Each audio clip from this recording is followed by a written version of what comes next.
Shame Report with Dave Damashek reporting. Damashek here. Boy, this place is darker than it was in the Superdome on Sunday. Which reminds me, Super Bowl 47 was one of the best and weirdest big games ever. There was also plenty of shame to go around. Just remember, players and coaches, don't get angry at me if I call your name. Ultimately, I didn't put you on this list. You put you on this list. Let it begin! At number 5, Niners offensive coordinator Greg Roman, who inexplicably in the fourth quarter decided to go away from his team's strength. Yeah, Ravens corner Jimmy Smith probably did deserve a yellow flag for grabbing onto Michael Crabtree, but why didn't Roman just stay on the ground in that spot? Same goes for the two-point conversion. Kaepernick and Gore were gashing the Ravens D on the ground. Why run fade routes? That'd be like Aquaman taking a bad guy out of the sea and onto the beach for a fight. Hey. At number 4, society's brain police who say watching too much TV is bad for us. Didn't seem to hurt Ravens speedster Jacoby Jones on Super Sunday. And as for you, Chris Culliver, whether you like it or not, it's your job to touch that man on the ground. Nothing sweet about your performance on Sunday. At number 3, this Pitbull fella, who I understand was also in New Orleans for Super Bowl week.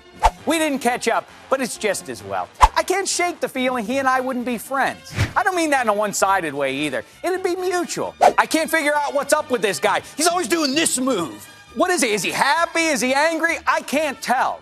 But I do know that Matt Money Smith, Jamie Maggio, and I did ask a dancing expert while we were on Media Row just a couple of days ago.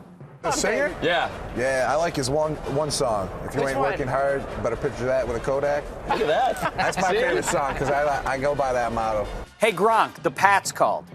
They want to see you doing a lot less of this on Kodak. Now it's time for this week's Get Out of Shame free card, which goes to the Harbaugh brothers. I know a lot of people had more than their fill of the Jim versus John story, but not me. I'm hooked. Matter of fact, I want more of it. We need a competition-style reality show for these boys, with events including debating, breakdancing, competitive lying, Toughest moment of all was walking across the field. and one-man tug-of-war. And we shall call it Jim and Johnny Take on Each Other. Now, back to the shameful. At number 2, Niners wide receiver Michael Crabtree. For this, down in front, man. You just deflected a TD pass away from the best wide receiver of all time. I really do think that I'm the greatest receiver to ever play this game. Well, aside from Jerry Rice and Calvin Johnson and maybe T.O., Michael Irvin, and Larry Fitzgerald. Oh, and did I mention Steve Largent? Besides them, though. And that brings me to number 1 and the brown paper bag of shame, which this week goes to Dave Wannstedt, who back in 2005, as the head coach at Pitt, decided to start QB Tyler Palko over Joe Flacco. I doubt John Harbaugh agrees with that call right now. And I don't know what it means, but back in '94, when he was the Bears head coach, Wannstedt went with Eric Kramer at QB and let some other guy named Jim Harbaugh walk out the door. It's a small world called football. You know what I'm saying, Joe? Joe, wake up. You're not a backup anymore.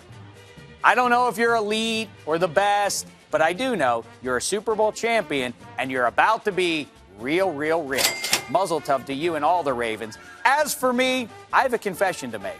That blackout on Sunday, I'm the culprit. I dimmed the lights. I'm feeling ashamed about my body. I don't know if it was in honor of it being Super Bowl 47, but I gained exactly 47 pounds in New Orleans last week. The food was too good. You know what? I'm giving myself this. It's a brown paper bag of shame, although a full body bag would probably be better, but who are you to judge me? And with that, we put a wrap on another grand football season. But don't worry, I'll still be around. We'll do more off-season shame reports, the Dave Damashek football program available on iTunes, and other assorted hooey and nonsense. I would be remiss if I didn't give a shout-out to my pals, the Foreman, Mitchell Schwartz, Deuce Simmons, and Bo DeSilva for all the great help this season with the Shame Report. And until I don't know when, try not to embarrass yourselves. Shame.